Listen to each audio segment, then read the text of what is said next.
preparations. So right before now, we had plans to digitize the process. So what has changed is that has only gingered us to go all out to make sure that we don't have an option B now. When we had an option B, we were considering the option B owing to the fact that people could still meet, people could still gather together. And now that we don't have that option B anymore, that has helped us to hasten our digitization process, which we are on to now. So just like you asked, before the lockdown, we had the liberty of gathering. We had the liberty of gathering. But right now, we are digitizing the process such that we can have a process where we do not have our schools, our participants left unattended to, and then we can utilize the media space, the internet space to be able to have our activities attended to. Okay, sir. Thank you very much, sir. Dr. University Suraj, please, can you hear us? Hello, Dr. Suraj, are you there?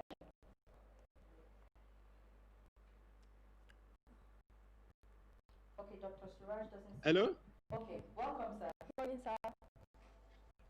I can hear you. I can hear you. I can hear you. What's the question? Hello? I can hear you. What's the question? Thank you, sir. Sir, please, for all of people who don't Hello? Sir, can you hear me?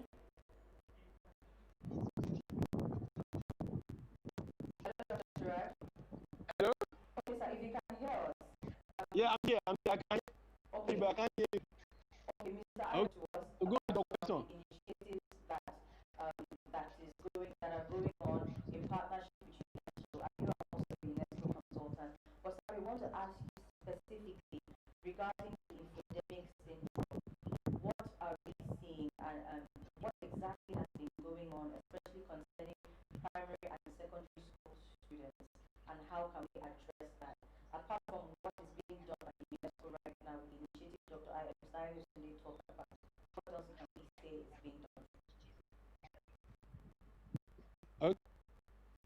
Okay. Well, the voice is not audible, but I can get some things from what you are saying. And if I understand it very well, you are saying, well, based on what Mr. you have said, and as a consultant, what can I say about the effect of this epidemic on these children, and how can we address it? Yes, sir. Hello? Yes, is that what that's the question. Okay. Okay, good. Now, was it on Monday, I didn't have the issue of the phone, and protectionism, protecting them from the phone, from the influence or whatever features you want to use to control what they can look, is no longer feasible. Because these students are more apt, they are more enlightened when it comes to the use of this technology than even the parents. They can remove those features, they can look at what you are not even, what you cannot envisage. They know how to use the instrument that is you. So the only option for us is empowerment. What do I mean by empowerment? That is, we must empower these youths to be able to be credible messengers online, to counter information that is not actually good for them, to be media literate enough to be responsible when it comes to ethical use of information. And what that means is that the children of the train need to differentiate between fake news and real news. They must be able to differentiate between the three forms of fake news: misinformation, disinformation, and malinformation, which I call, or what has been known as, information disorder. Now, the point is that misinformation comes when it's not actually intended to be false, because the narratives were not well printed the way it is. Not be able to know, because without knowing, that causes that. Example of that is when the videos are trailing. There's a video that was going on, and then it was about that happened many years ago, and they were doing picture as if it's happening right now. You see, the disinformation when it is actually intended to deceive them. And at that point, they must know who is the source of that news. They must know what the implication of that news on them. They must know why this narrative is pushed out. They must know who is behind the news and what they want to achieve by that information. They must be able to unravel the mystery behind those news, the source of the information, the source verification. And malinformation is when information is targeted to do harm, where radicalization is coming to play. You will see that most youths are being radicalized today to join Boko Haram, to join all manner of things. They said an idle hand is what? Is the devil's workshop. Now that the students are at home, they're not doing anything right now, the phone at their hand, they are idle. So they have the opportunity to be 24/7 on social media. And what are they doing? One of the most dangerous things you can ever talk about in human beings, self-radicalization. Because the videos are there, the mediums are there, the pictures are there, and all these tend to reinforce a particular message in their mind. And the more they listen to it, the more they see it, the more they believe it. And let me say something.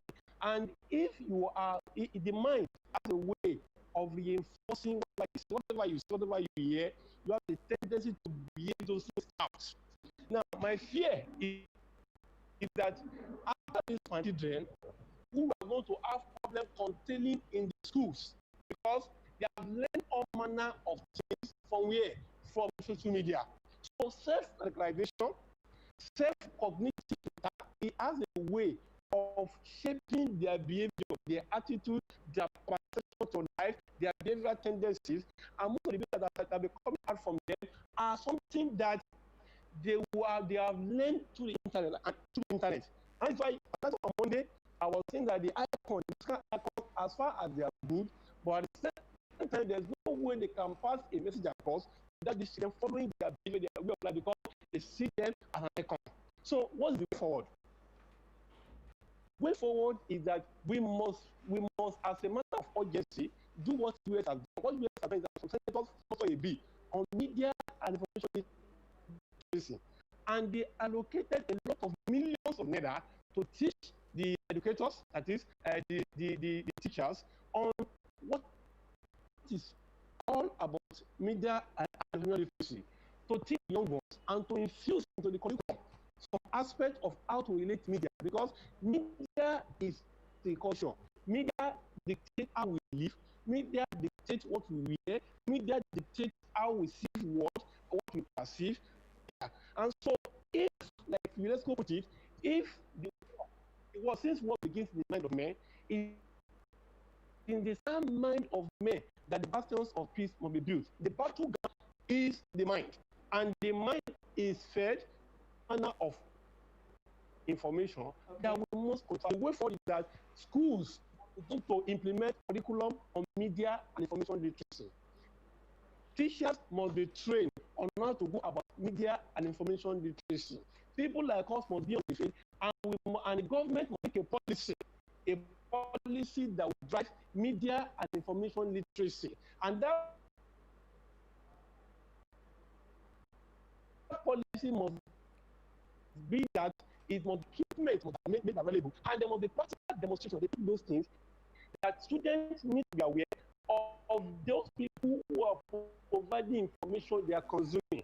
They need to be aware of the effect of information that you have on them. They need to be aware that not all the information on social media are credible, and that not all the information they're supposed to believe. They need to be aware that Google is not the answer to every question. Google is no. It is human beings that put information there, and that those information are what they are receiving. And in relation to that information, they must relate in a way that they will not believe everything they are hearing.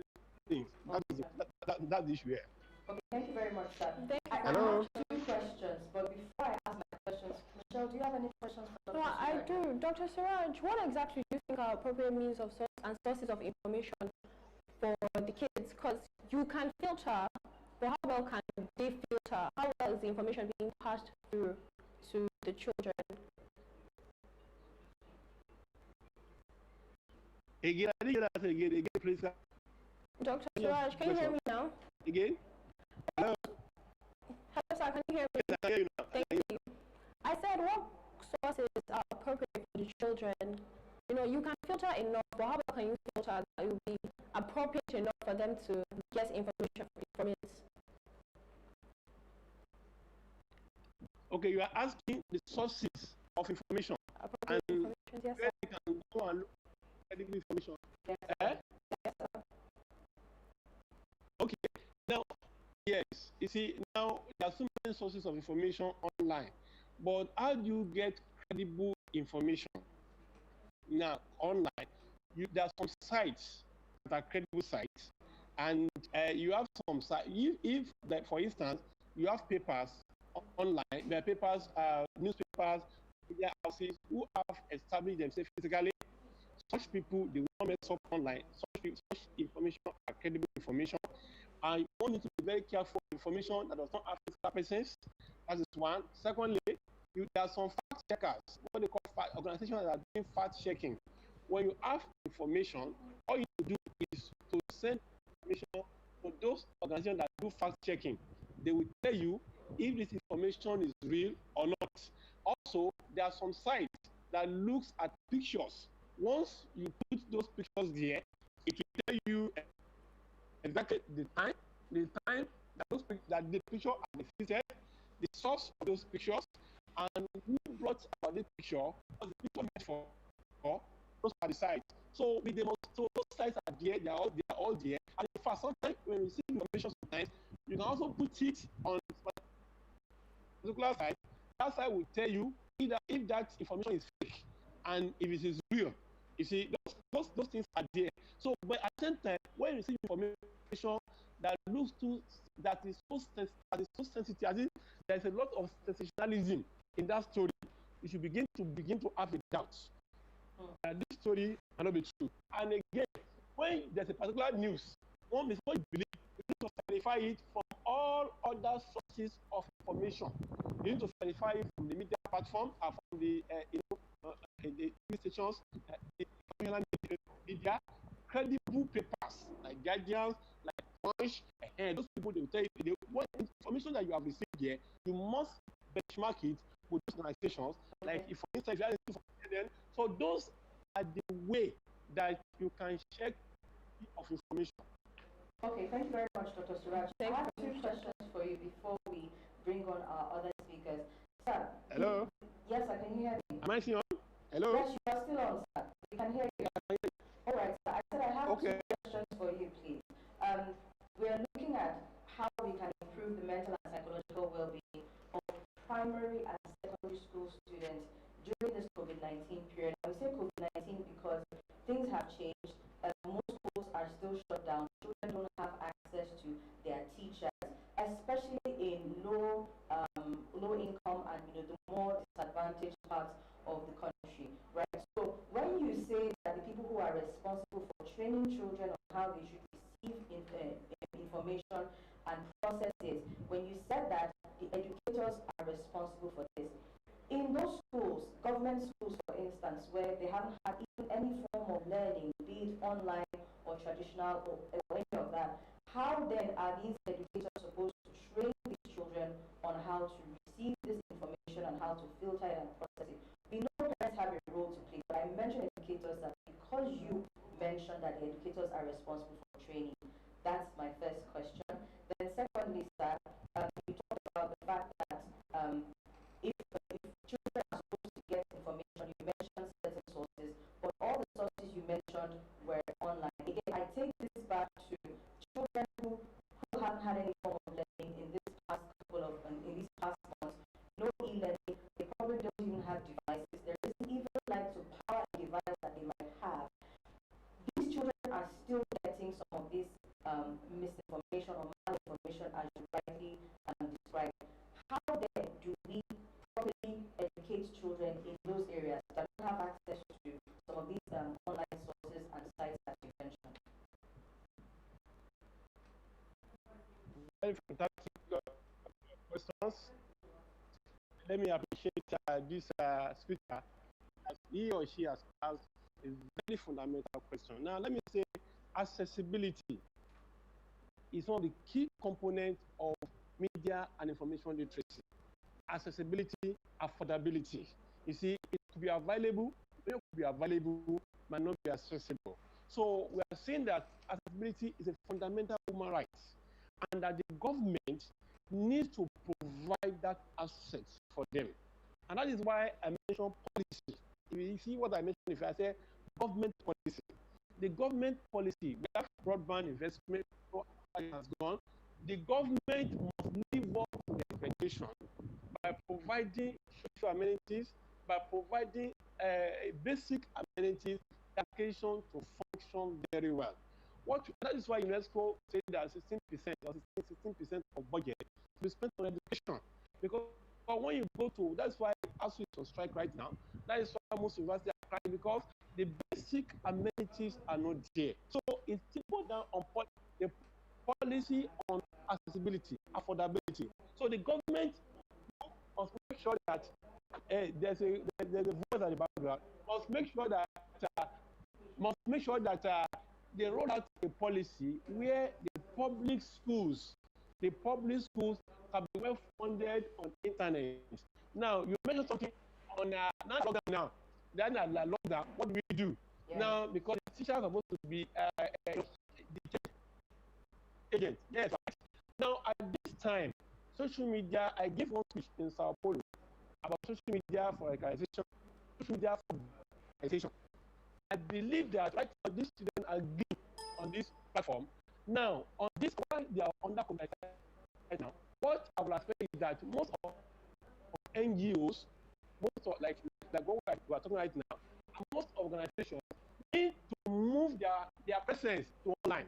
Now, what the problem of having social media is what I call information superiority. The amount of truthful information online cannot measure up to the fake news. So we need to have presence of the NGO organizations who believe in media and information literacy, who believe in online safety of this be online, and also do what? And also begin to make curriculum, course content, train the teachers, train the students, and make sure that everybody, they make so much announcement in television and radio and in public area, so that many people can be aware of that training online.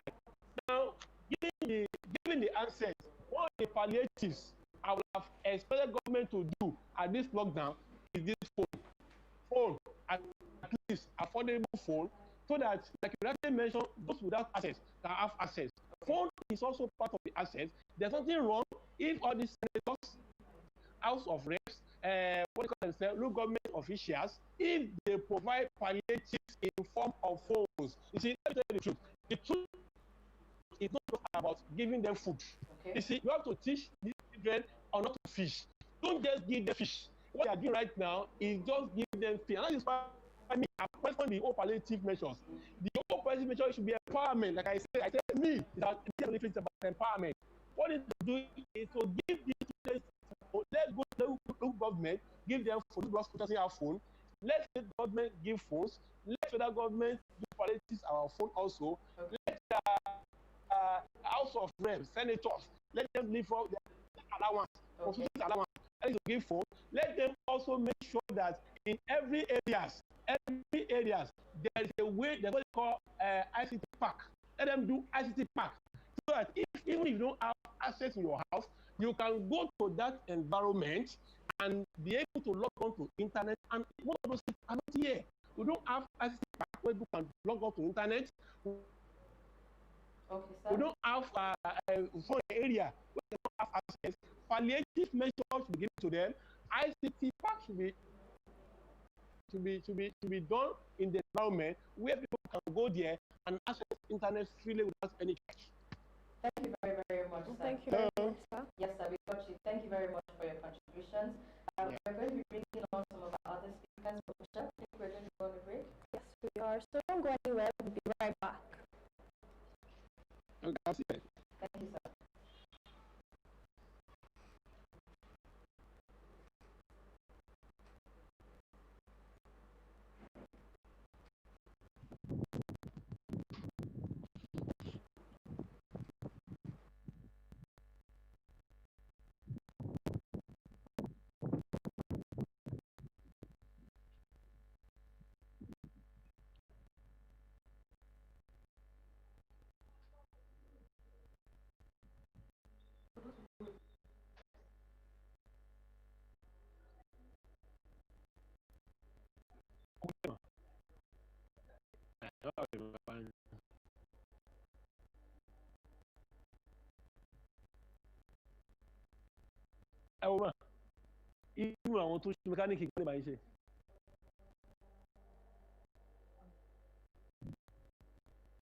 Disrupted the way of life of many and brought the whole world to its knees.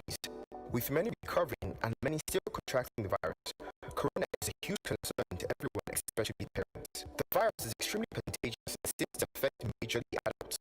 However, given the structure of the home and society, there is no doubt that children and youths are also at risk. There is still a lot of research on how the virus affects children and pregnant women. The virus has forced many businesses to make use of the work from home protocols. Many schools have also begun online teaching, but are yet to perfect it. The education sector has been working day and night to come up with an effective protocol similar to the work from home protocol for nursery, primary, and secondary schools, especially promotional years. In Nigeria, this has proven difficult due to numerous infrastructural, social, and economical issues the country is currently facing. Today's topic is centered on infodemic syndrome and online learning and its effect on the primary and secondary schools. Our panelists for today's session are Her Excellency, the wife of the Vice President of Nigeria, Mrs. Dolapo Oshibajo, Dr. Olupimi Oyesomi, MD and CEO of Public Health Consulting Group, Mrs. Yinka Ogunde, Chairperson Concerned Parents and Educators Initiative, Mrs. Olushola Bankole, Chairperson FCT Chapter of National Association of Proprietors of Private Schools, NAPS, and the Director, Bankis Private School, Honorable Ken Oluwaseun Gabriel, the Vice Chairman, Apapa Local, and last but not the least, Dr. Oluni Vesti Suraj, UNESCO consultant on media and information literacy, a senior lecturer at the Department of Mass Communications at the University of Lagos. The coronavirus has disrupted the way of life of many and brought the whole world to its knees. With many recovering and many still contracting the virus, corona is a huge concern to everyone, especially parents. The virus is extremely contagious and seems to affect majorly. Welcome back. In this segment, our virtual chat room opens up to our various participants watching and viewing us on various platforms. Yes, so we'll be looking forward to hearing from not just those of you in the chat room, but again, remember you can call in live to participate or send a WhatsApp message. So please, if you are calling in, the number is 080-55-99-6121. You can call in and we would love to hear your contribution or your questions. If you're sending us a message on WhatsApp, the number is 080-55-99-6919.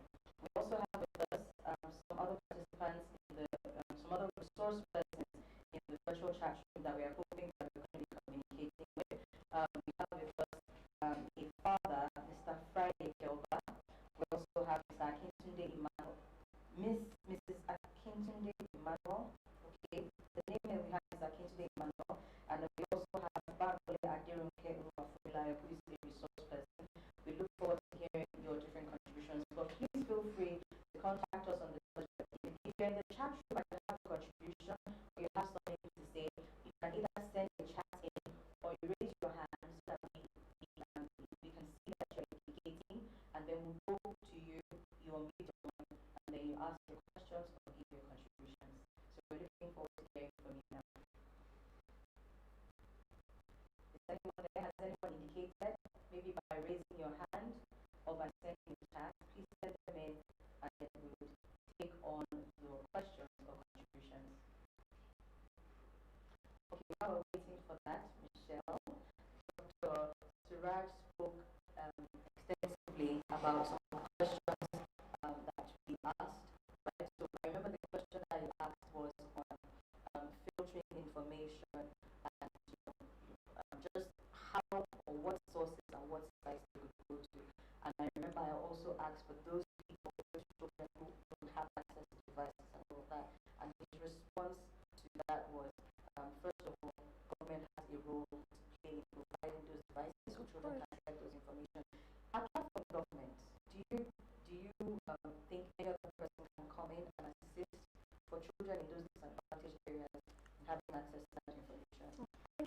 Cheryl. Of course, I do think, because it is not just about the government, it's also about what you want to do for society. It's about always helping people you think you can help. There's no harm in giving a lending hand ever. So it's just about always helping, supporting people. And for information, it's not just educators to your parents, what exactly are they watching? You kind of just have to always be attentive to these little things so that they're not, academic, it has no range, you don't even know what they're learning, various things. So it's just always being attentive to all these things, giving a little helping hand. So I think, of course, you could always help anyone you think you can help. I agree with that very much. I mean, it's not even just about the children now and the kind of information they have access to. Even adults also have a way of contributing to the epidemic syndrome, just as Dr. Shuaibu rightly described. He talked about what is information, which is information that is intentionally given out to deceive people. Okay, so in the social media space, and even beyond the social media space, I think even in communities, there are people who people maybe community members see as the ones to get information from, and those people can deliberately deceive people. So correcting that, what would you look like you have to add to that? Yeah. I really like what Dr. Suraj said. He said when you have this information, you don't just eat it up. You check, you compare it, you just look for other sources and be like, oh, okay, this is right. So it's not just about getting information and picking it up, it's also about confirming, checking other sources, how accurate is it, how non-accurate is it. So I really like that thing he said. Very true. Thank you also to our first speaker, Mr. Arjun, telling us about what UNESCO is doing, trying to make sure that children have the right information. But then I believe we're also going to be having other resource persons. We're looking forward to hearing from other resource persons in the virtual classroom, people who talk to us about how infodemic syndrome has played a role in health. We want to hear especially about that. Even on social media yesterday, there was a video trending about a doctor who came out and was talking about the treatment for COVID-19 and all that. And I remember engaging in a discussion to verify that information. Even Ms. Kelly and I were talking about it this morning about what really should we take as the right information. Do we take what she says offline at the same time? And I remember some other doctors came on, Michelle, in the different discussions that I was having when that information came out. And other doctors were coming out to sort of discredit some of what she said, maybe not all. So I think those are the processes that Dr. Shuaibu was talking about. When you get information, don't just eat it all. Verify who is giving you that information, and where is the person giving that information from, and then possibly are there any motivations behind what information is coming in. All right. So having said that, I need to understand that we have a resource person who's ready to talk to us now. Good morning. Good morning. Please, can you hear us? Good morning.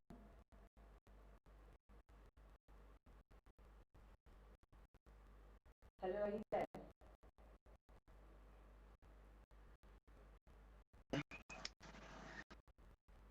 Good morning, we can hear you.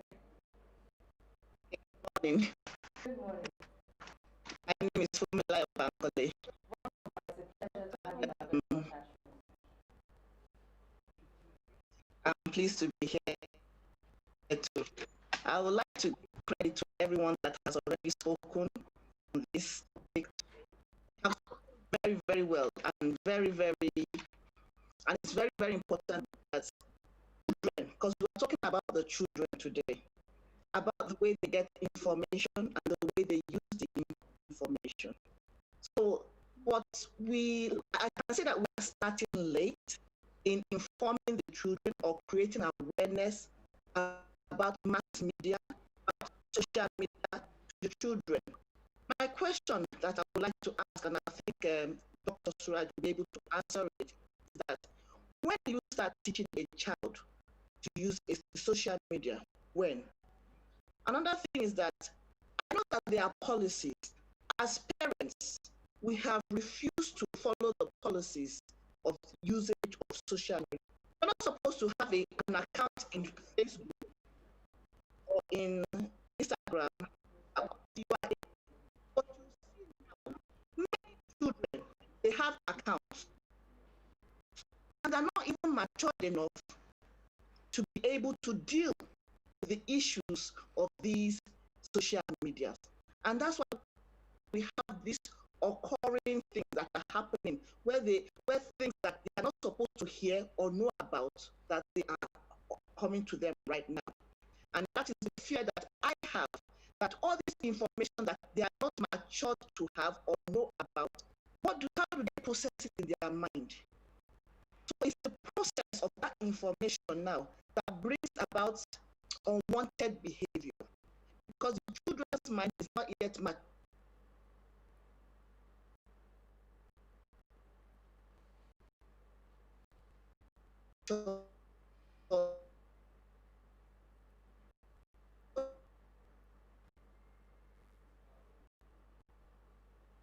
to process it. So they have this information that is being juggled in their head to come out. There must be an event because of the information that they have necessary. For us as parents, make sure that there's a time when we know that when we have given our children enough information on how media. Social media is good. The information that we get from them are good, but there's a time. As a mature person, you know that if you read this information, you can dictate, you can discern if this one is good or is fake, if this is original or not authentic. But there are some children that they do not, so they gobble down everything that they see in the media, and it affects their behavior. And many a times, like I've seen, there are some pictures that are very not okay, not good for children to see. A child of 6'5" seeing some things that are not good for their eyes, and by the time they see it, they want to practice it. They want to let's do like what we saw on Facebook or on other social media, and you can see them trying to act it out. So as a guidance counselor, I always tell parents that there's a time. These children, they are natives of technology, like we are immigrants. Then even before we say anything, you see a child of 2 years old already operating your phone. They can unlock it, and they can go. You just see them browsing or surfing on the internet, even if they don't even know where they are going to. But they can, and before you know, they just tumble into one site which they are not supposed to do. So there's a time that we need to educate these natives of technology. I call them natives of technology because they were born into technology. They are the jet children. This is the jet age. So you cannot say until, because if you say until, they're already reached there. They've already been there. They're already doing it. So we need to find time as parents, the right time to start educating the children. Like I'd like to deviate a bit. Like during we used to have sex education, but we say parents are always scared that if I tell them about sex, they will start acting it out. No, if you tell children about sex, if you educate them about sex at the right age, when somebody comes around them and wants to be funny with them, they will have a defense. But right now, our children are on the social media without a defense. Nothing defending them. So they are out there alone. I remember recently there was this what do you call it? There was this video that I saw that a child happened abroad. A child was on the internet surfing, and then when the child was doing that thing, a video will pop up, and then she ran to her mother, and the mother will come and the thing will not happen. But immediately that child comes back again, the thing will pop up again until they found a way around it. And the parents have to block the camp, from the person on the other side seeing the child, and stop popping up that kind of video, which is inappropriate. So yes, I agree with the doctor that we cannot. Right now, internet is like, it's the in thing. It's this is the era of it. So we cannot shy away from not teaching the children how to use it. We need to teach them how to use it, how to surf it, and how to get the information that they need. Like if you are going online and maybe to read, then go directly to where you are going. Don't start searching around, because in your searching around is when you see things that you do not want. So I just want to tell parents that yes, there is a time when you have to educate your children. You must educate them on how to use the social media for them. So you have to let them know that there are places that they are not wanted, that they are not supposed to go to at the same time. So we have to create that awareness. We have to teach them. We have to tutor them on what and how to. And I would also like the parents to also abide by the policies that all these people, all these social media houses have put down. If you're not 18, don't have a Facebook page. If you're not 18, don't have an Instagram account. I have children that I call them children, 11, 10, and they already have a Facebook page, and they're inviting me to follow them. They're inviting me to be their friend on Facebook. So I don't know how many people to invite. As a parent, you don't know, because if you are 18, it's a private thing. You don't have an account. So this is what I really want to say about social media and how it really affects them. It creates fear in them. It's deceitful, and we have to find a way to put a defense for the children so that it not really affect them mentally and psychologically. Thank you very much. Thank you very much. Thank you, Mr. Oluwafemilayo Bankole. I remember you started by asking or directing the question to Dr. Suraj, even though you did eventually talk about from the ages of 18. But you still want Dr. Suraj to respond to what age is appropriate to start educating your children on social media?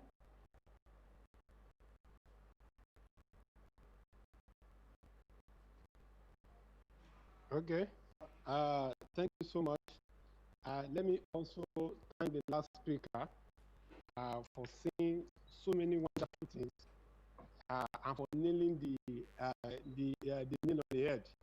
Now, when you start teaching students about social media, see, this is something I like so much.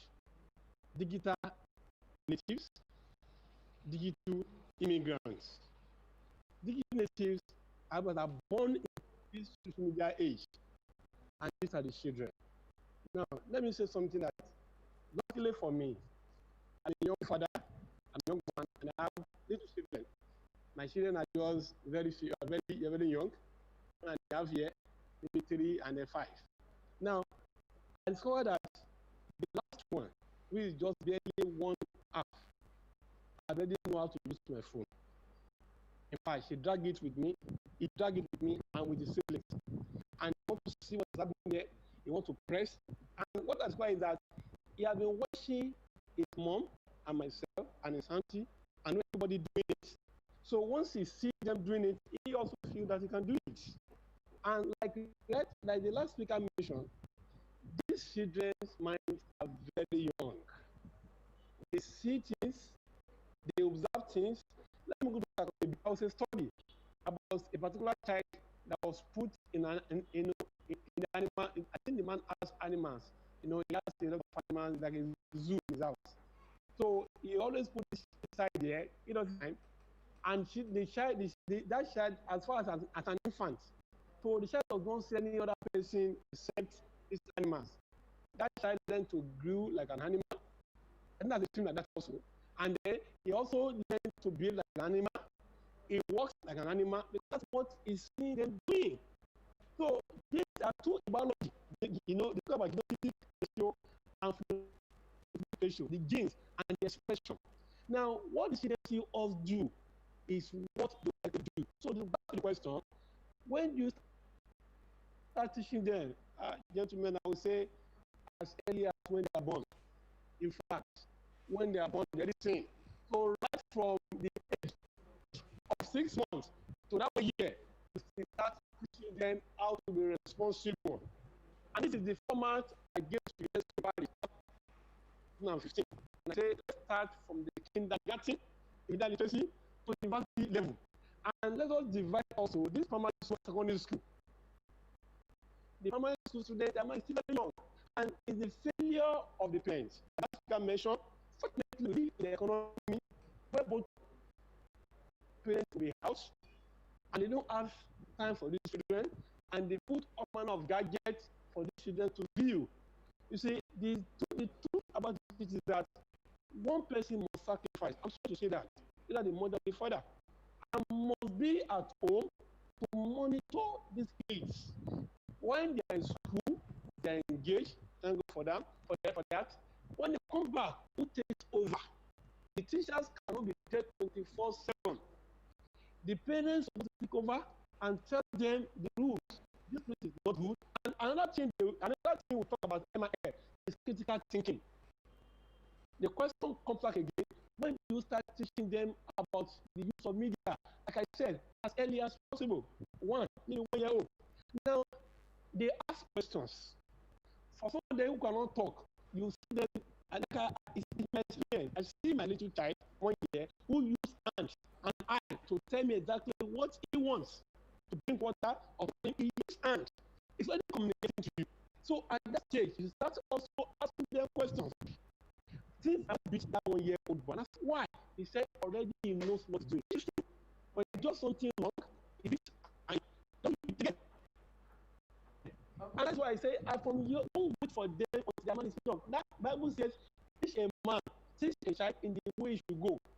When he's supposed to not depend from it, it has to start early. When I start teaching them, this sex is bad. With my children ask me and I said, Daddy, we saw something on that video. This person was asking this why. This person wants to keep why. I want to take time to explain everything to them. And I see them shaking their head. When they shake their head, it means that it's sinking into their hearts. Their mind is already forming. The behavior is forming. What their attitude is forming. And I tell you, and sometimes when the attitude comes up and pray, they say, no, Daddy said that thing is not good. Mommy said this is not good. Auntie, don't pray for us. I'm saying they say that. And then that shows that they're already forming attitude. They're already forming opinion. They're already forming ready. And so, like speaker like mentioned last week, it's guardian and custody. We are not prepared. These youth are exposed to need in which they don't have training to deal with. We didn't teach them how to deal with these things. The school curriculum did not teach them. The teachers in the school did not teach them. And so they were not taught how to, they are not educated. They are not educated on how to handle the media. And so the parents must do something. And like you rightly mentioned, it's not about government. The NGOs, I know so many NGOs, it is time, it's not about the money. It is time to give their service. They also must do something. They must provide access, like you were saying last time. Yes, it's not only government. The NGOs must talk, must do something. CSDP must do something. But at the same time, parents. You see, we leave house very early. We come back late. We don't know what the students have done with the day. And like that woman said, follow me. Madam, follow them. And that's my problem with internet. The so-called tech giants, their business model encourage this with shit as a platform. They base everything on adverts. Those pop-up are adverts. When there's a traffic, it also happens on my laptop. I've done many things to correct it. It will come up. And because when you go to a particular site, it opens your site to a lot of pop-ups. Okay. And these pop-ups are naked women. Pop-ups are obscene pictures that these children are not supposed to be seeing. So the adverts, we have talked to them, the so-called Twitter and one of people, and we have seen that all their so-called trend is based on algorithm, okay. It's based on adverts, it's based on money. So they cannot do anything about it. So there's a policy to curtail these people from doing that. Okay, if somebody registers as a teenager as a young person, not than 18. How did they go about it? Why can't they let people enforce that? They can enforce that from their own back end. That you cannot. They also relax it because there are so many adverts targeted at children, and that's where the money comes from. The economics of this world are not attacking them. They pay these children, and these children put pressure on their parents to pay those money. This is what we are seeing, and the international community need to write about it. The government needs to write about it, and most importantly, the parents, they must follow these children online. And someone said, and let me mention screen off. Yes, there's the time they call screen off time. Now, divide your pupils' time into activities. Tell them this time, like lockdown now. I'm using my own example. This is what my dad does for his students. In the morning, you wake them up to pray. After prayer, you wake them up for their online teaching, online classes. They all know, they knew the time. Morning. Okay, it's my class started online. They will listen. After listening, they will eat. After it, you give them time to do what they want to do on the internet, and then she talks to them. When is the class time? Children screen off. Meaning that you are not allowed, you can't be there 24/7. Now it's time to screen off. And the screen off, you can enforce it by taking the phone from their hand, right from their hand, and switch it off and keep it. Because if they screen off, they go to their bedroom, they switch on, and start watching it. And for me, I don't even see the reason why some of us buy phone for a primary school student. If somebody who is just 6 years, 7 years, buy phone for them. Unless and if you must buy phone for them, don't buy Android phone for them. You can buy for them where they can communicate. Mommy, I'm here. As well as they can call you. But to give them Android phone, then you are exposing them to the world of social media. So primary school pupils, at a particular stage, 6, 7, for my 1, for my 2, for my 3, I don't say so much you have smartphones. When they are moving on from my 6 to secondary school now, are teenagers, which is teens, maybe something like 13s. For me, for anything from 0 to 12, it's still that's children. Teens, 13, okay? I think they just start smartphone, but a lot of education. What I can see here, psychologically, is that when the children are too taught, they play the fact. I think we need to do media and don't replace it for parents. Honestly, the two change agents, parents and the teachers. The parents must be educated, functional literacy. Like I mentioned, if that parent does not know how to remove those water pumps, he will still be at the mercy of that child. So they need to be taught functional literacy, they need to be educated, and there should be still organizations, NGOs, who should focus on parents teaching them media and literacy. We should also go to educators and teach them in school. Most of them, in fact, you'll be surprised that most teachers are not even ICT literate. They are immigrants, they refuse to learn. You have to teach them. They can't do that to go. So we should have NGOs who teach parents. We should have NGOs who teach these people. We should have NGOs who teach teachers, who go to schools, and that should be their work, and teach them to begin to support NGOs in that regard. And government sometimes be supporting them in terms of formalization, in terms of logistics, and maybe other bodies. We should start coming up. We should begin to register companies. Those who have such interest start coming up. And in school, we should start coming up. The school should now start having guidance and counseling. When we are growing up, we have guidance and counseling in school. I don't know what's happening right now. They should begin to have guidance and counseling, and there should be time where these issues should be ironed out. So to go back to our former question, when we start teaching the social media as early as 1 year old, ladies and gentlemen. Thank you very, very much, sir. Thank you. You spoke extensively. I'm going to come back to some of the points that you raised. I'm sure Michelle has a few things to respond to that. But remember, children, we want to also hear from you. Please, if you're in the virtual classroom, indicate by raising your hand, you're a child, so that we can hear your own contribution, because these conversations revolve around you. So you can send a chat on the Zoom, or you can raise your hand to indicate if you want us to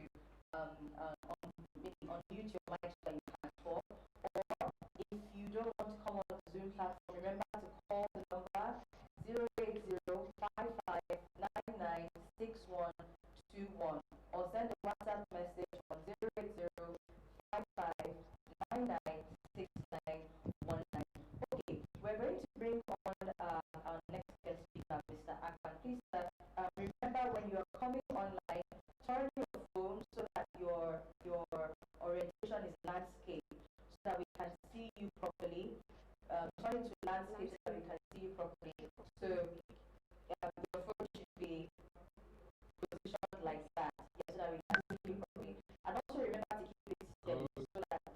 webinar participants are able to follow you properly. Welcome, sir.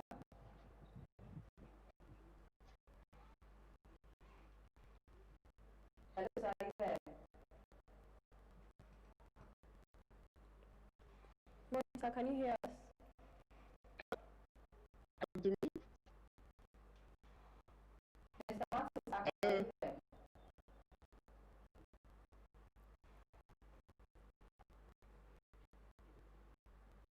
Mr. Martins, are you there?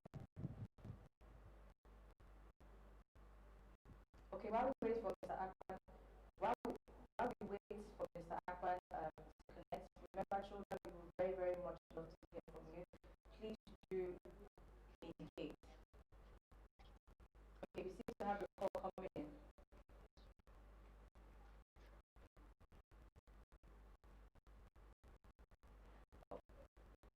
Hello? We can't hear you. Hello?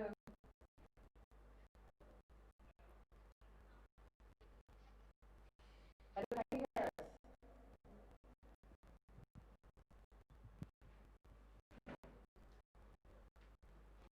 Please, can you hear us? Hello? Okay, we lost the call. While we're waiting for the call to connect and also for Mr. Martin Akpan to come on, I just want, Michelle, I want to, let's perhaps discuss some of the things that Dr. Shuaibu mentioned when he was responding to the question of what age is appropriate. He did say that you should start teaching your child from when they're very, very young.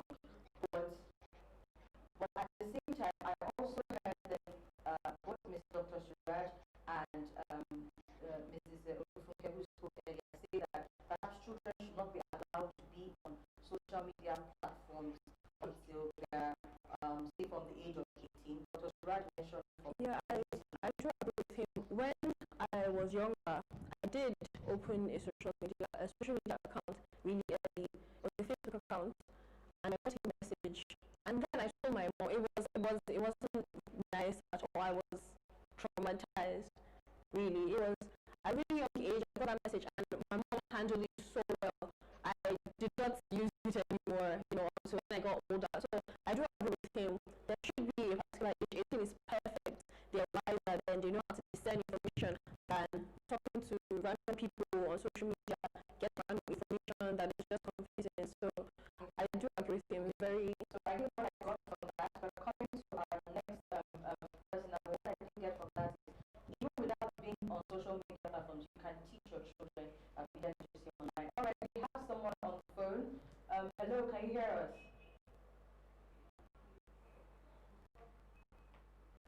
Okay, not on the phone. All right, we have, I think children are waiting to talk to us. Let's bring them on now.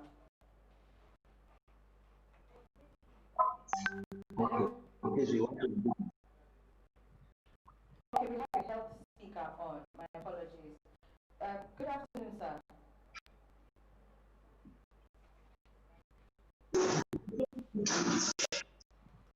Hello, sir. Hello. Okay. Good afternoon. Good afternoon, sir. Hello. Can you hear me? I can hear you clearly. Okay. My name is Peter Health Brother, team leader, Bayelsa State. And I have my participants here. They've been listening keenly to the program, different speakers, and they have already mapped some questions they want to ask. Okay, sir. I think I have 4 of them here, and I would like to beg the House to give them a little time to go on one question each from 4 of them. Okay, sir. Hello? Yes, we can hear you, sir. Go ahead. Okay. I want to call up my first participant here, Ms.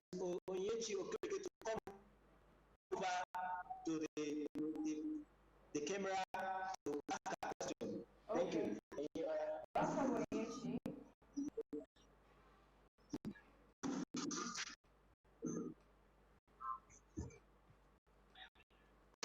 Okay.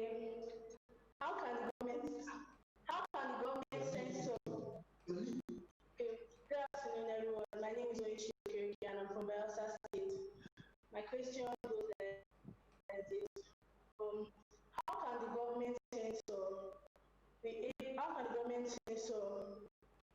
the social media be able for the children to be able to, how can the government use the social media for the children to be able to access credible information from the internet?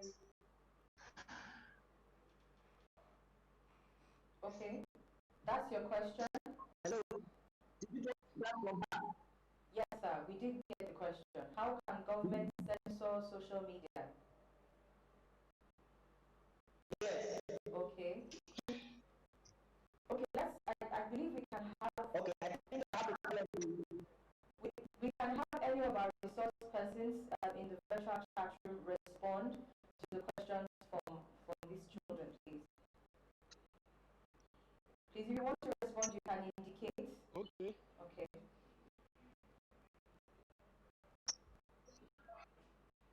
We have Dr. Suraj. Dr. Suraj, please go ahead. Okay. What censorship is not a term that we like so much because censorship depends a kind of dictatorial way of doing things. Censorship is about protectionism, protecting people. Like I've said, it's not effective enough. Okay. If government want to Sorry, Dr. Suraj. Sorry, Dr. Suraj, can you hear me? Yeah. Please, could you hold that thought? We want to confirm the age of Miss Onyechi, right? We want to know her age and her school. All of the children question the names, their age, and their school. I'm 14 by age, and I attend St. Samuel's College, Sheffield in Delta State, Warri. Okay, so for every time you any of the children have a question, please before you ask your question, your name, your age, and then your location. All right. Thank you very much, Dr. Suraj. Please, you can continue. We're sorry about that. Okay. Yeah. No. Okay. So, like I was saying, we want to encourage censorship because censorship is against freedom of expression and the fundamental human right, the right to own opinion. Why we are against that is just for one reason. When you have credible information and that information is not in line with government, they will censor it. For instance, you have the issue of corruption right now going on, and people are using social media to push up the narratives. If you allow government to censor internet, in that case, such information will not come out. But having said that, I believe the student asked that question with the mind that can government help us to get right information by making sure that the bad information will come out. So if that's the rate where we put it then, but even as a pupil, you should know that access to information is a fundamental human right. But literacy, what you just like food, you have access, your right to food to eat is a fundamental human right. When you are giving money to your parents, you can go and eat whatever you like. You can go and take off or whatever, or even bank or not, instead of it to eat right food. So that depends on you. So the same way is happening here. So information is like food. It is you, the government, like I've said, need to put up a policy for media and information literacy. Education, not regulation, is the key. You can only regulate by educating. So the possible way of regulation is by education. Like I said, these things are about mind. If government supports and they roll out, just like US is doing right now, roll out policies and back it up with funds for us to train, it's better. It's like teaching you how to fish rather than giving you fish. If I give you fish today, at that point, I'm forgetting your name. If I give you go hungry. But if I'm giving you a method of how to catch fish, anytime you can go to the sea or to the river and catch the fish. So the only government can help us is by making it a curriculum issue, by infusing it into the curriculum, by making sure that teachers, somebody asked a question which I was about answering, that teachers and I've said that's the wrong way to teach. The way even if they Google it, when they come back, you should engage them. Intercultural dialogue. Our classroom should change. Our classroom should be, the teacher should get to mentor, not to become gods. The same thing the university system, when lecturers become gods, where students cannot talk in the class, they cannot ask questions. I think it's a very long way of teaching. The way we should, and even the way of certain questions, what is this? Define this. There are no policies. Somebody said in 1886, he said, "Do not teach Africa how to teach them, how to lead them." Right now, we need to change our education to thinking mode, thinking level. Where students don't just Google. Before you Google it, try to learn it, try to discuss it. Let them open up. Whether they are wrong or they are right is not the issue. You must allow expression. So the government must train teacher in such a way that the class will become a dialogue class where students have every right, they are free to express themselves, they are free to criticize, they are free to ask questions, and they are free to exchange ideas.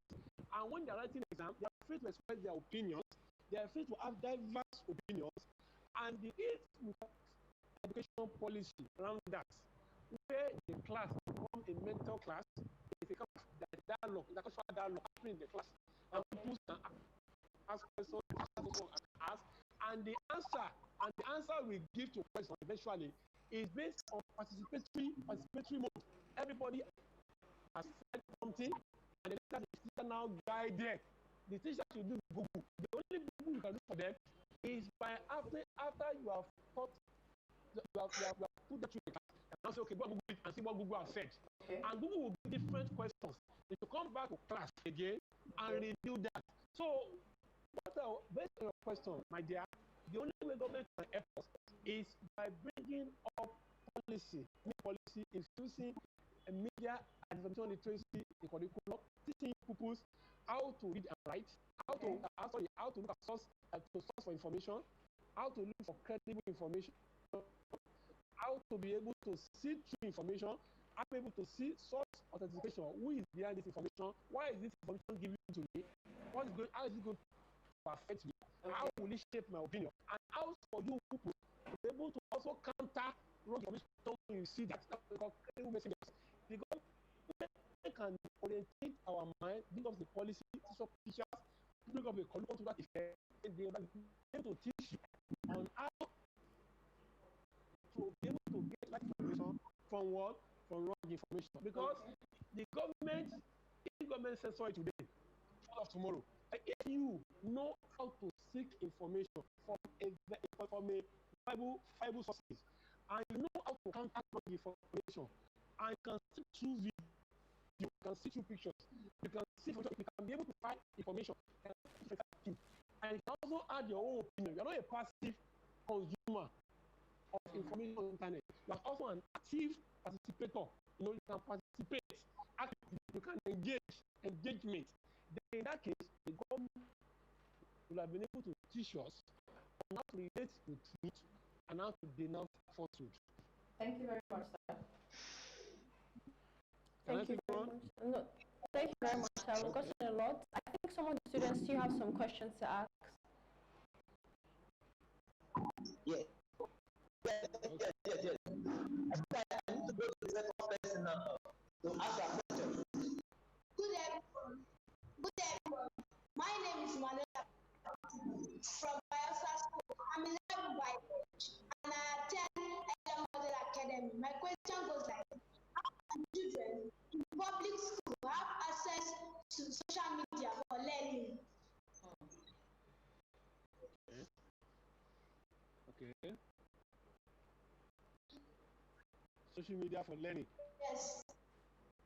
Hello. Yeah, that's a very nice question. That's a nice question from you. And I really appreciate that question because the former speaker said something. he said the social media is not only that is not bad. Yes, I'm a social media expert. It's not bad. It's just like gun. You can use gun for good things, also for bad things. Now, you have asked a right question, which is how the government, anyway, we're looking about for public schools, how can they have access to social media for learning? Good point. Now, I've said it before that the government should not leave these public schools alone. The government, I want to thank Babatunde Raji Babatunde, His Excellency, the former governor, Babatunde Raji Babatunde. He put so much in education, he built schools, he refurbished those public schools. Now, I expect those who come after him, I know Governor Someone is also a good governor. He now equip those public schools in terms of internet access, in terms of computer lab. There should be a computer lab in every public schools where those schools are furnished with what? With computers, with laptops, with pumps and all those digital devices, and they can approach people like Dell, approach people like HP. They can give them, right? They have what we call customer relationship. You can give to them. Now, the school needs to have that. Every school should have a lab. Every school should have all those laboratory, and then every school should have time where the student can do e-learning. And how do you do it? On the internet, there are there are a lot of sites that teach you entrepreneurship skills, that teach you how to edit a video, that teach you all manner of workmanship, that teach you how to information that can help you, like I say, enhance learning. They are all there. For instance, you can learn about on the social media. It can be done. So I think we need to begin to open our eyes. Like I say, it's a policy issue. It's a policy. Right now, they are having entrepreneurship schools. The government should make sure, because that's already happening in universities, but they should make sure that this also go down to primary schools and secondary schools, and then also form youth club, and also encourage the students to start using social media for learning. Like what we're doing right now. Some people saying you know how to use Zoom to organize conference. They don't know how to use Microsoft Net to do e-learning. We should now begin to teach this youth how to do all that. You can do this like right now. Public right now are not operating. What the government is doing right now? Radio, television, tutorials. I want them to go on social media. What they can do is like every student in school, you see, they can do Skype. And then they can either Skype or use this Zoom. And then they can do this and teach them how to do it. They can go to YouTube, how to learn whatever concept you want to learn. Maybe mathematics is there on YouTube. How English grammar, and how to write letter, how to speak well, and the grammatical constructions is all on the internet. How to make clothes is on the internet. How to every subject. Please let me tell the truth. Every subject you want to learn is on YouTube. Social science is on YouTube. Every discipline is on YouTube. So how can government help us? Equip schools, provide digital devices, and make sure that are internet in all these schools. You see, I want to beg government. Luckily for us, Our Excellency, the wife of the vice president, is on this platform. I think we need to begin to channel resources to public schools. We need to make public schools look good. They must have internet facilities. They must have what it takes for them to compete globally. You see, the education now is no longer a local issue. It's a global issue. The citizens we are producing are global citizens. They are global citizens. And if you want these children to compete globally, the public schools must be equipped with modern facilities. I beg the government, I beg NGOs, I beg the civil organizations, I beg those people in the industries, the internet service provider, they make so much money during this pandemic. I don't see the reason why the ISPs cannot give back. I don't see why they cannot do CSR to schools. Okay. They can adopt school system. Some of them can adopt schools. All these Dells, all these telecom giants, the glow of this world, and even the so-called icons, musical icons, they don't come and play part now. They have used this to make money. All these Indomie, youth products, all these youth products. It is now high time they come in, they plug in. Okay. Adopt public schools. Don't just use them to make money. And in that public school, see it as a project. Do something for them. Either you give them devices or you provide internet for their subscriptions monthly or at a very affordable. 200 means that ISP will give public schools and compared to what is happening in our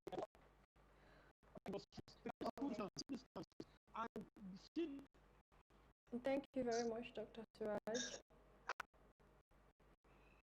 Okay, Dr. Suraj, thank you very much, sir. We lost you at that point, and then we need to wrap up real quick. So we'll just take some of the questions. We had some questions coming on WhatsApp, and we also had people who were on the virtual chat to respond. So Michelle, you want to take us on the questions? Yes, sure. Thank you. There's a question from Ms. Olani yesterday. It went as, how do we go about some higher primary school pupils who are being given assignments to Google out the answer? And there was a response from Mrs. Bankole Olufumilayo, and she said the guidance to use the Google platform should be supervised by responsible adults. Time limits should also be introduced. Yes, thank you very, very much for that question. And also thank you, Mrs. Bankole Olufumilayo, for responding. Which brings us to what I was going to say really quickly before we wrap up. As much as Dr. Suraj spoke extensively about social media and its uses, perhaps we should differentiate between when we talk about regulating social media. The question is, perhaps if you come up with things like Google Classroom that are limited to learning, then you don't have to struggle so much with regulating, because once you give the child, they will definitely go and search for other things. All right, so we are about to engage the children as we wrap up. Mrs. Bankole will come in closing, but for the children, thank you very much for participating. Shall we have anything to say to the children? Thank you. Your presence, your participation, your presence. Thank you. It was very nice. Your questions. Yes. Very nice. Yes. Very important. The questions that you asked. I want to say, children, just in case some of you who were not able to ask your questions, please still send them in. We're still going to be on Friday, and then subsequently Monday, Wednesday, and Friday. Okay, I understand that there's a child raising my hand, so let's hear from the child as we wrap up with that. Hello, are you there? My name is Shuaibu. I'm 10 by 8 and I'm from Belarus School in Guatemala State. And my question goes like this. Some parents cannot afford to pay for online learning. So how can the government be of help to such parents? Okay, I believe that question was already answered. Dr. Suraj spoke about government coming up with initiatives, not just government, but NGOs as well. And Michelle also mentioned that well-meaning citizens, maybe private organizations, can also assist in that endeavor. I think in closing, we have something that we're going to read out, which will speak more to that. But before we wrap up, are there any other questions? Children, do you have any other questions or comments or concerns?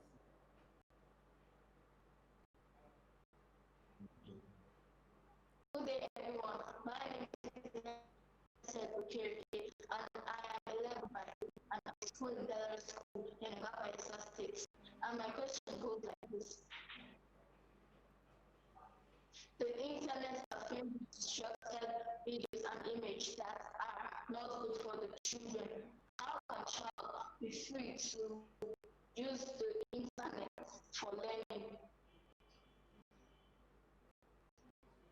Sorry, please, could you take that question again?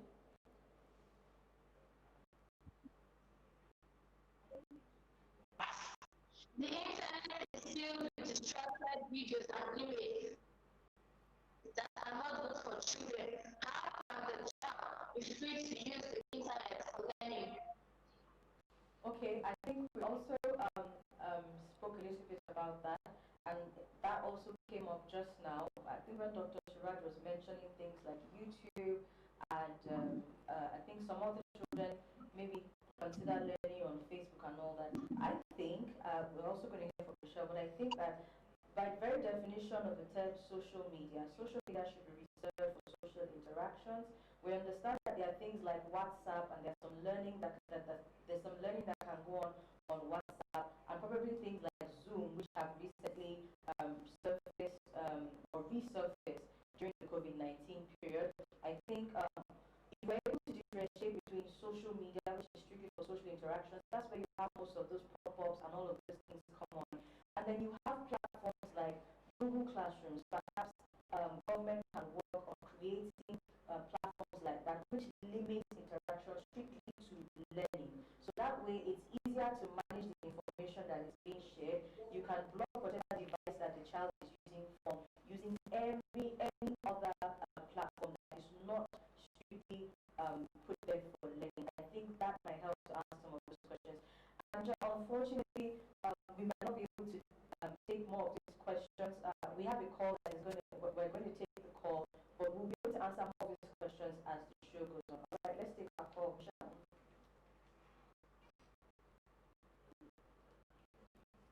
Can you hear? Okay, so we lost the caller, and we'll read the closing remarks, the Adopt a School program remark. The Adopt a School program is an initiative that will test run Apapa local government as a prototype LGA to kickstart the Adopt a School program in Nigeria. The CA chat room requires the support of Honorable Kevin Oluwaseun Gabriel. We request the chairman present with us with a list of schools in Apapa LGA. This will enable the ZA chat room conduct a need assessment for these schools. This information will be used to make the learning environments more conducive for learning.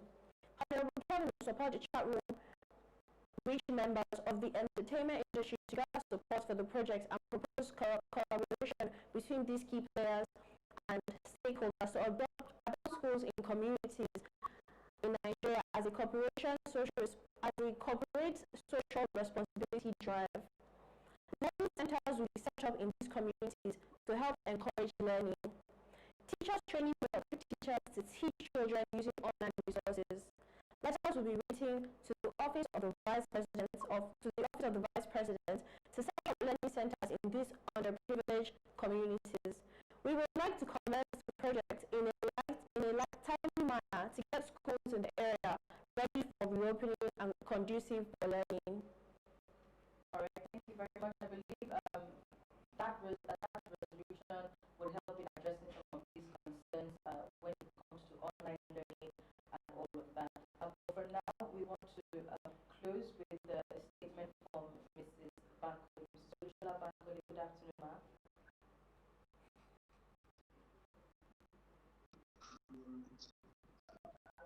Good afternoon. Good afternoon, ma'am. Good afternoon once again. Okay, sorry, Mrs. I would like to say thank you very much to the organizers of this. Can you hear me, ma'am? I'm so sorry. A call came in. Since you're giving the closing statement, please let's take the call and then you can close. Apologies, ma'am. Okay, who's there with us? Hello? Hello? Hello? We can hear you. Yeah, I can hear you, but very far. Go ahead, sir. Go ahead. Hello, I can hear you, but very far. Hello? So please just go ahead. Okay. The question I have is, now that the schools are focused on to resume with the senior class, what happens with the junior students? And how far can we continue keeping them at home? Because it's becoming tired, kind of. All right, thank you very much for your question. That's a very valid one. We'd like to throw it to any of our resource persons in the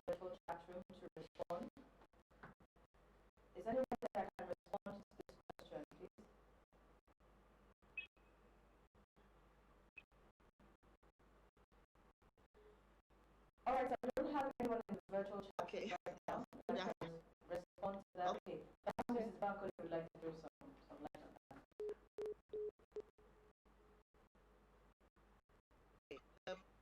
What has happened, and it's still happening. I was listening to the news today on channels, and they were telling us that this pandemic, it has happened before this COVID-19 came in. We had Ebola, and we were able to overcome it. Now, this one that we are in, we are going to overcome it too. But before we win the battle or win the war, we are going to have to put some measures in place.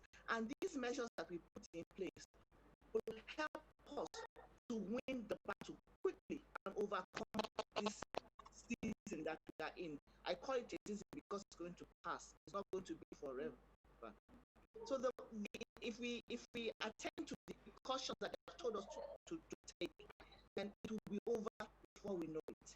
And about keeping the children in forever, we're not going to keep them at home forever. It's impossible. They're going to go to school. And that's why we're taking this time, asking parents to take this time to educate their children. Because when they get back to school, so that they know how to behave. It's a new norm. It's a transition that we're entering into. And the children must know how to transit into this new norm that we are entering into. So we have to teach the children. And when we teach them and they can adapt to this new norm, then school will start. Even I have a school and I'm missing my children. I know that they are missing a lot. I'm not going to come to school. We have to make sure that the environment is conducive. The atmosphere is conducive for them to start school.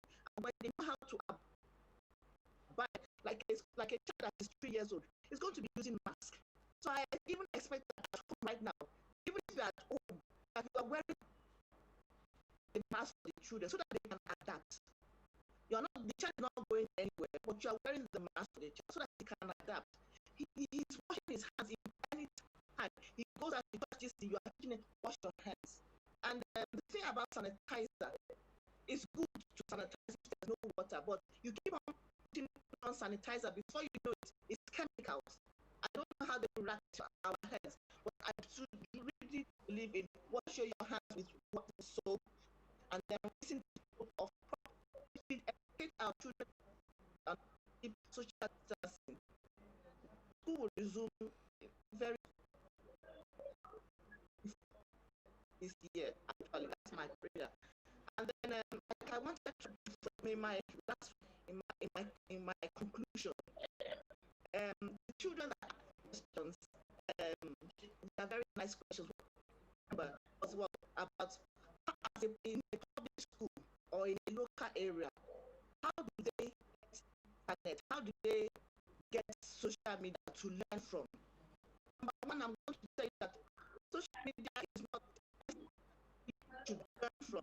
The books, the textbooks, the hardcover books, they have enough information. So don't say that because you don't have social network or you don't have social media or you don't have internet, you cannot learn. It's not that mindset is not good. I would like to abuse that mindset. Don't talk about it. Because you don't have internet, you cannot learn. No. You have books, you have textbooks. Please let us stop our textbooks. Let us get rid of them. We must study, we must read. So let us go back to the books and read. And with time, this internet will catch up with us. It is going to catch up with everyone eventually. Because I remember before, not everybody had a phone, but now nearly everybody has a phone. Even the younger ones have a phone. And eventually everybody's going to have an Android phone. It's not until you have a laptop or you have an iPad before you can surf the internet. If you have an Android phone, you can surf the internet. And by the time you are in if you're in a public school, you really need to do something. If a teacher has an Android phone, it's something that all of you can connect to and use it. So you can connect to it and get information from there. And then another thing that I would like to say, which the host said too, that there's a difference between social media and internet. the social media, there's an age limit to it before you're supposed to start. But now, children are lying. Now we are lying so that we can belong to social media. It's a very bad thing. By the time you start lying about your age, because you must put 18 and you are just 11 and you are putting 18. So by the time you are now going to be at 18, you know how you are going to be, you know what you are going to be change yourself with. That's a story for another day. And then we have the internet where you do have education, where you have educational information, where you can be taught about things. So there are two separate things. And now I want the children to focus on going onto the internet where you get educational information. So it's educational information that you are looking for right now as students, not the social thing. So that is what I really want to say. Thank you very much. Thank you very much, Mrs. Bankole. Thank you very much, Mrs. Bankole. You have summarized enough, and we cannot thank you enough. Thank you very much for also participating with us. Thank you very much to our special guest speakers. But before I say the closing remarks, Dr. Suraj, please, what are your final words? In a minute, sir, please. Yeah, I'm sorry I went off. My phone went flat. No, So it's fine, actually, sir. I just want to get your closing thoughts, sir, in a minute or less. Yeah. My final word is that we must begin to focus on media and information literacy in schools, and this also should apply to the educators, and there must be a policy toward that regard. The students need to be taught how to do online, and then it's going to be everybody's work, the NGO, society, and the children should know that media literacy is for their future. The more they are able to do it now, the better it is, so that they don't fall into what happened in the Second World War, when Hitler led all the children to their massacre based on propaganda and their inability to differentiate propaganda from real information. Thank you. Thank you very, very much, sir. Thank you very much, sir. A big thank you to all our participants, all the special guest speakers, to the parents, teachers, everyone participating with us on various platforms, especially students. Your questions were amazing. A big thank you. Do not forget to participate with us. You could call 08055996121 and on WhatsApp 08055996919. Do not forget the show is airing Mondays, Wednesdays, and Fridays from 11 a.m. to 1 a.m. 1 p.m. 1 p.m. Sorry about that. All right, thank you very, very much. I will definitely continue the conversations on Friday, 31st of July, and we're going to be talking about exploring the possibilities of blended learning. So there's been a lot of talk, Michelle, about online learning and people who don't have access to online learning. So we're going to be looking at the possibilities. Perhaps we can have traditional and non-traditional forms of learning, maybe without having access to the internet. Those are things we're going to be discussing on Friday. So then, thank you very, very much, and we look forward to seeing you then.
influenced by media. They learn by observing, imitating, and making behaviors of their own. The influence subject of increased attention among parents, educators, and healthcare professionals. The media's influence on children has steadily increased. According to the American Academy of Pediatrics, AAP, children are influenced by media. They learn by observing, imitating, and making behaviors